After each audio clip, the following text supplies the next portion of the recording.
Hey guys, Joe here, and today was going to be the Q6600 video, but unfortunately I'm running into a very bizarre issue. And if you're an older person like me and you've run into this, please let me know in the comment because it's the first time it's ever happened to me.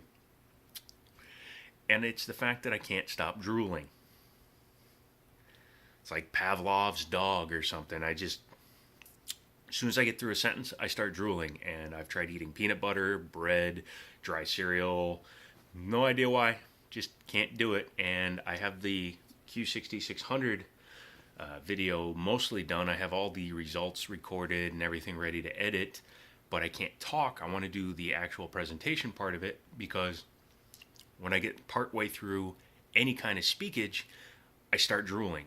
And if I'm standing up and bending over, like when I'm trying to film down onto the computer to show parts, it's worse. I literally can get 3 words out before I feel like a Saint Bernard right now, and it's really frustrating. So, of all the reasons to not have a video come out today, this is the most bizarre one I've ever run into.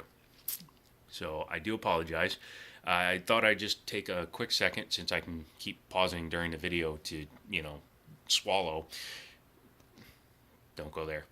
And talk about what I did to put this thing together. As you recall from a couple of the other videos, up there, I picked up a bunch of parts from friends and threw together this i7 4790K system. I was going to do a complete build video because I literally took the thermal take case all the way down. Every part was removed and cleaned up and made to be put into here. Well, the issue came when I installed the AIO cooler, the H110 that my buddy had given me. I went through all the effort of getting the system together. I knew the system worked, so I didn't care about testing it outside, which you should always test your parts. That's just a rule, especially if it's an untested part. From now on, if I get an AIO that's used, I'll test it. But I threw it all together. I had the fans in there. Everything was working great, and it literally did nothing. It shot up to 90 degrees at idle, which meant the pump literally was not working. So it was just cooking the water that was inside the system. So it failed. The system actually shut down on me and wouldn't restart for 4 hours. I think it was that hot. And when it finally did restart, one of the cores is now damaged and won't overclock as well as the others. Even though I have it locked at 4.6 gigahertz, one of the cores stays at 4.5. So yeah, it obviously caused some damage, which pissed me off because I paid my money. I paid my buddy good money for that processor and the motherboard, and the fact that I got a cooler that almost killed it kind of pissed me off. But I did put it together. Since I have a single radiator solution in there right now, I'm running 2 fans, one in push-pull. That's Noctua up top and a thermal take on the bottom. That's keeping it plenty cool enough at 4.6 gigahertz. Hi. And the Zotac Amp Extreme, I finally disassembled that and applied new thermal paste because that was running a bit hot. In testing, it was getting up to 70 degrees, which, since I have power set at normal and power delivery is only at 100%, it should not have been, but it was. So I took it down, and it turns out the thermal compound was completely dried. So I cleaned that off. The thermal pads were in great shape, so I reused those, cleaned all the fins, and now it's running perfect. It's idling at 25 degrees, and it's getting up into the 40s under a load, which is where it should be.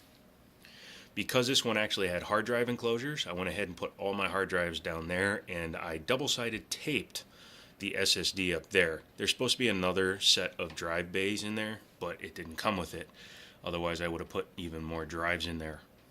The 850BQ from EVGA is working perfectly fine, so I have no reason to mess with that. And then I still have to hook up the Blu-ray drive and the sound controller because I'm waiting for the USB connector that goes from here to the HD audio port. Once I get those parts, then it'll basically be done. Otherwise, I'm happy with the case.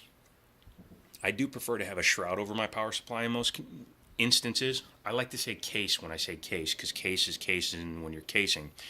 But I'm going to potentially make a cover for that power supply myself. As you can also see, I'm leaving the sides completely open. It enables better airflow. I don't have pets or anybody that can stick their fingers in fans, so I can do that and run a little bit cooler. Yeah, it's kind of a bummer. I've been thinking about water cooling that one, but there's no room in this case for good water cooling with custom loops and reservoirs and stuff, unless I remove all the hard drive mounts, and then I might as well put it all back in the Fractal design case. So there's that. So yeah, that's it today. I'll work on potentially getting the Q66 video up tomorrow, assuming I can stop drooling by then. It's bizarre. I'm afraid to lay down because, yeah, drool. I think that's the name of this video. Drool! And then we'll go from there. So if you like this video, give me a thumbs up. If you like tech, give me a thumbs up. If you want to see some cool stuff, I've got some more gun stuff and car stuff coming in the next few weeks.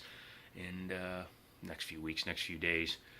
And I think that's about it for today. So until next time, I'll drool on you later.